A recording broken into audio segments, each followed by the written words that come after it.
Saçından süzülen yağış damlası,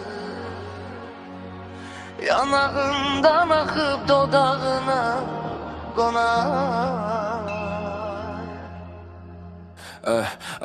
Avtobus buxa qapalı, şüşə bulanıb, adın yazılıb barmağımla, içim sual cavabın yarım. Qulağında qulaqcıq, ayrı aləm ayrı hava, mən islanmış göynəyimlə baxıram gizli uzaqdan. Dəmir körpüdən sızır külək, səndən gələn iyi daşıyır. Saçın yaş, şəhərdə yaş, qaranlıq hər rəngi yuyur. Bir damla sürüşür telindən, gözüm onu yavaşca izləyir. Dilimdə ilişib qalan söz tək, ürəyimdə gizli bir xəyaldıdır.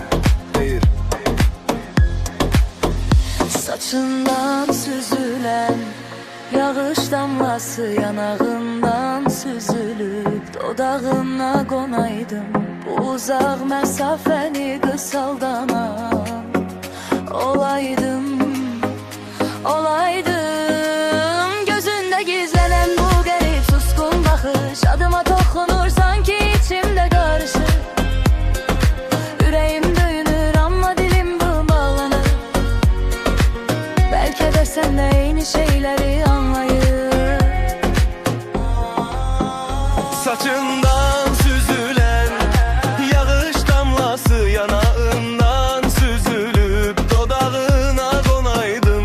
Titreyen nefesin olaydı sabahım, dodağının kenarında iz koyaydım. Saçından süzülen yağış damlası, gözlerimde donup bir dua sayıldın sen gülende isinir. Bu payız ben o damlara sene sarılaydım.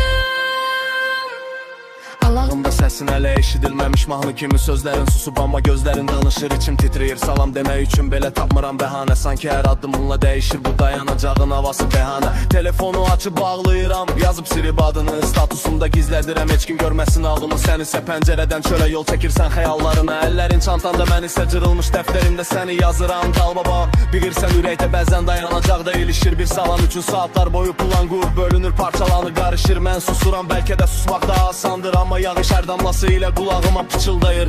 Danışmaq o ancaq sənindir. Mən də qorxuram, baxışından qaçıram. Əlim titrəyir, salam yazıb silirəm. Pəncərə şüşəsində əksinlə rastlaşıram. Sənə tərəf çevrilib içimdə pıçıldayıram. Köynəyimdə su izləri, çamurlu ayaqqabıların, gülüşün susub amma gözündə gizli qıyqılıcım. Səni çoxdan tanıyır ürəyim, halbuki adını bilmirəm. Hər gün eyni saatda buradasan, mən də güya təsadüfən.